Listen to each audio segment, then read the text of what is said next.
Assalamualaikum warahmatullahi wabarakatuh. Kembali lagi dengan saya Anita Yulianti dengan NIM 2008304082 dari IAT 4C. Pada kesempatan kali ini saya akan melanjutkan review dua buku, yaitu The History of Quranic Text dan buku Rekonstruksi Sejarah Al-Quran. Yang pertama yaitu buku The History of Quranic Text pada bab 7 dan 8. Nah, dalam bab 7 ini menjelaskan tentang Mushaf Utsmani. Selama pemerintahan Utsman yang dipilih oleh masyarakat melalui bai'ah, yang umat terkenal sebagai khalifah ketiga. Yang pertama ada sikap Utsman terhadap perselisihan bacaan.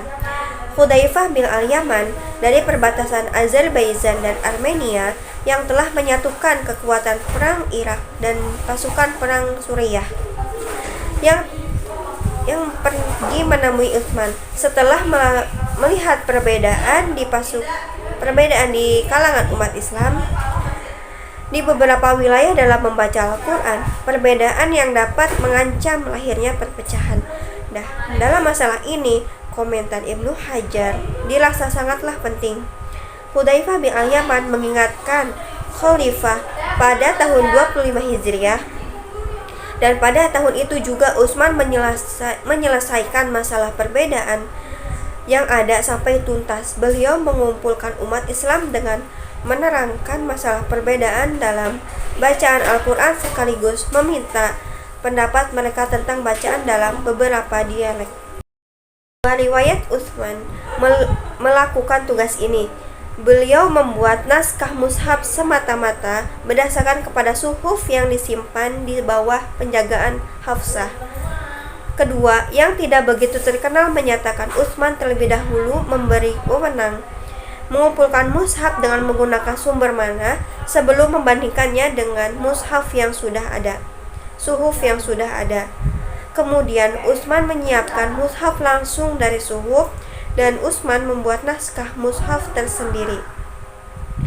Yang pertama ada pelantikan sebuah panitia yang terdiri dari 12 orang untuk mengawasi tugas ini. Yang kedua, penyusunan sebuah naskah sendiri otonom. Naskah mushaf independen itu muncul secara bertahap. Yang ketiga, Utsman mengambil suhuf dari Aisyah sebagai perbandingan Aisyah agar mengirimkan perbandingan. Ketika Utsman hendak membuat salinan naskah resmi, dia meminta Aisyah agar mengirimkan kepadanya kertas kulit suhuf yang dibacakan oleh Nabi Muhammad SAW yang disimpan di rumahnya. Dan yang terakhir, yang keempat, Utsman mengambil suhuf dari Nafsah guna melakukan verifikasi. Nah, selanjutnya yaitu terdapat bab 8 menjelaskan tentang perkembangan alat pembantu bacaan dalam mushaf Utsmani. Yang pertama yaitu ada tanda pemisah surah. Pada awalnya naskah mushaf Utsmani tidak mempunyai pemisah surah. Beberapa naskah yang tidak resmi yang ditulis bersamaan dengan mushaf Utsmani, pemisah surah untuk pertama kali dapat kita lihat secara selayang pandang melalui pengenalan sebuah ornamen sederhana. Yang kedua yaitu ada pemisah ayat. Sebelumnya, pemisah ayat yang panjang disisipkan. Tidak nampak adanya penggunaan cara tertentu yang ditetapkan. Setiap penulis bebas menggunakan pilihannya tersendiri. Kesimpulannya dijelaskan sikap kepedulian Al-Hajjaj dalam pencarian letak 1/3, 1/4, dan 1/7 dalam Al-Quran. Pengelompokan ini sengaja dibuat untuk yang hendak menyelesaikan bacaan seluruh mushaf dalam waktu 1 minggu. Selanjutnya saya akan mereview buku yang kedua, yaitu buku Rekonstruksi Sejarah Al-Quran pada bab 6 dan 7. Yang pertama yaitu bab 6 menjelaskan tentang kodifikasi Utsman bin Affan. Yang pertama yaitu pengumpulan kedua ayat Zaid bin Thabit. Terdapat sejumlah riwayat tentang pengumpulan kedua Al-Quran yang dilakukan Zaid bin Thabit pada masa khalifah ketiga, yaitu Utsman bin Affan. Secara garis besar, riwayat-riwayat ini dapat dikelompokkan menjadi dua kategori, yaitu riwayat versi mayoritas dan riwayat versi minoritas.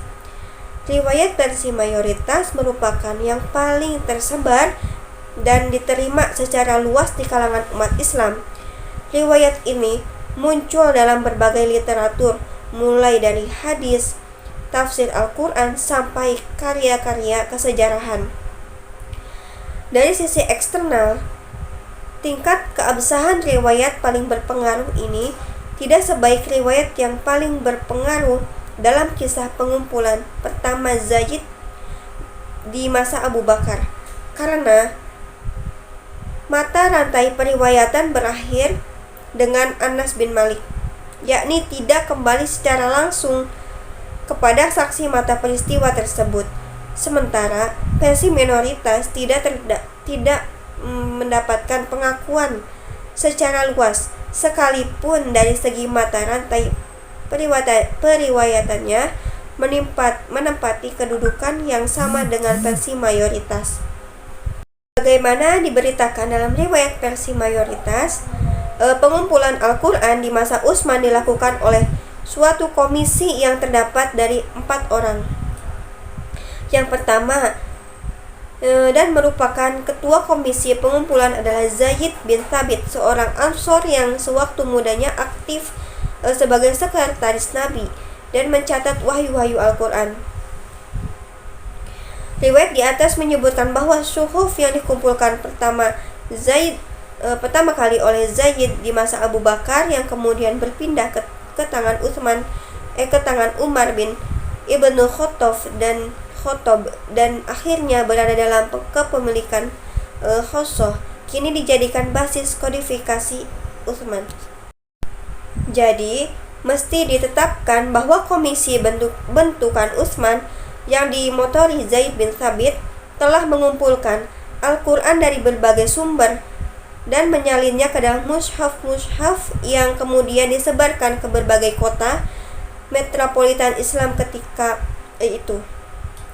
Pengumpulan pada masa ini berdasarkan keterkaitannya dengan ekspedisi di Armenia dan Azerbaijan pada 30 Hijriah. Selanjutnya ada penyebaran mushaf Utsmani. Telah dikemukakan bahwa setelah selesai melakukan kodifikasi Al-Quran, sejumlah salinan mushaf Utsmani dikirim ke berbagai kota metropolitan Islam. Riwayat-riwayat tentang jumlah mushaf yang berhasil diselesaikan penulisannya ke kota-kota mana saja ia kirim sangat beragam.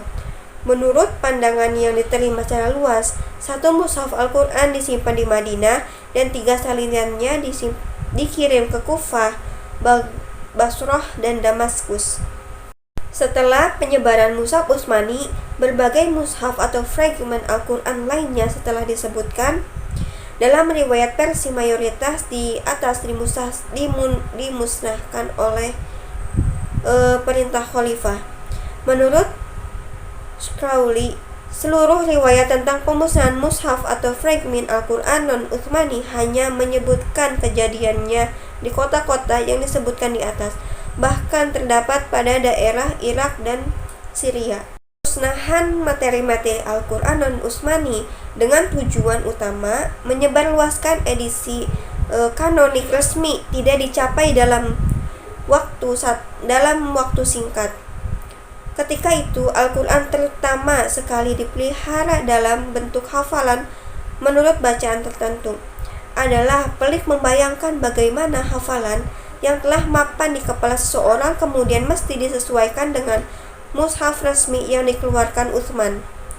Dalam kondisi semacam ini, ditambah keengganan beberapa sahabat Nabi seperti Ibnu Mas'ud dan Abu Musa al-Asy'ari untuk mengikutinya, Kodeks Utsmani tentunya tidak segera memasyarakatkan dalam waktu singkat, sehingga suatu generasi baru penghafal Al-Quran dalam tradisi teks Utsmani muncul.